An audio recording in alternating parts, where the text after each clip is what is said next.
Hi అండి. ఎలా ఉన్నారు? బాగున్నారా? బాగున్నాం. మీరు ఎలా ఉన్నారు? బాగున్నానండి. ఏంటి స్పెషల్ ఈరోజు? ఏం చేస్తున్నారు మా కోసం? ఏం చేయాలి మీరే చెప్పండి. ఈరోజు మా కోసం ఏదైనా కూల్గా ఏదైనా చేసి పెట్టండి. సమ్మర్ కదా. తప్పకుండా అండి. సరే అండి. ఓకే. ఇదిగోండి, ఈరోజు మనం ఫ్రూట్ సలాడ్ కోసం ప్రిపేర్ చేసుకోవడానికి కొన్ని ఇంగ్రీడియంట్స్ తీసుకొచ్చాం. మనకు కావాల్సిన fruits pomegranate, apple, banana, papaya, కొన్ని గ్రేప్స్, ఇంకా కస్టర్డ్ పౌడర్, కొన్ని మిల్క్, ఇంకా షుగర్. వీటన్ని ప్రిపేర్ చేసుకోవడానికి ఒక బౌల్ తీసుకుందామండి.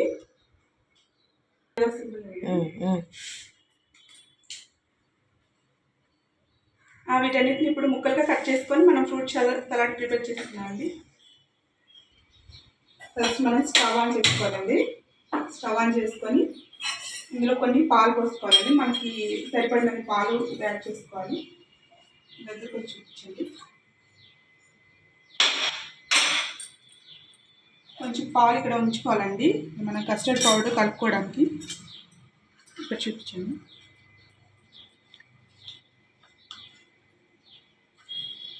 ఆ మిల్క్ కన్సిస్టెన్సీకి సరిపడినంత కస్టర్డ్ పౌడర్ మనం యాడ్ చేసుకోవాలండి.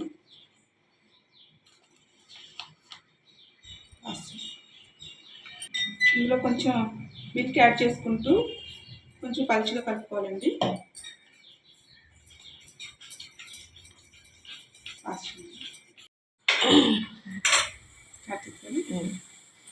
ఇప్పుడు పాలు మరిగాక ఇందులో మనం కస్టర్డ్ పౌడర్ కలుపుకున్నాం కదండి, దాన్ని యాడ్ చేసుకోవాలండి.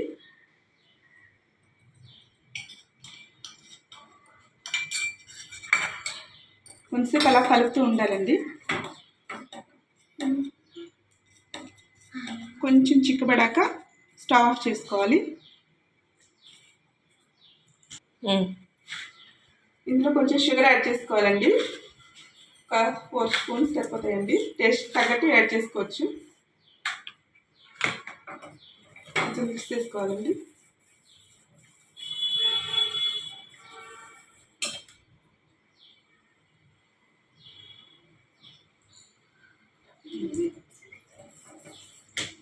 ఇప్పుడు దీన్ని స్టవ్ ఆఫ్ చేసుకొని కొంచెం చల్లార్చుకోవాలండి.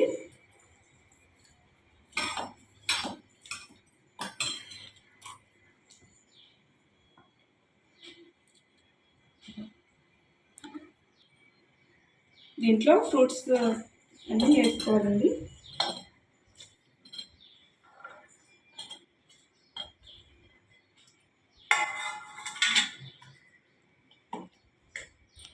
ఇలా కొంతసేపు ఫ్రిడ్జ్లో పెట్టి తర్వాత సర్వ్ చేసుకుంటే బౌల్లో సరిపోతుందండి. ఎంతో టేస్టీగా ఉండే ఫ్రూట్ సలాడ్ రెడీ అండి. ఎలా ఉందో టేస్ట్ చేసి చెప్పండి. బాయ్ అండి. Thank you.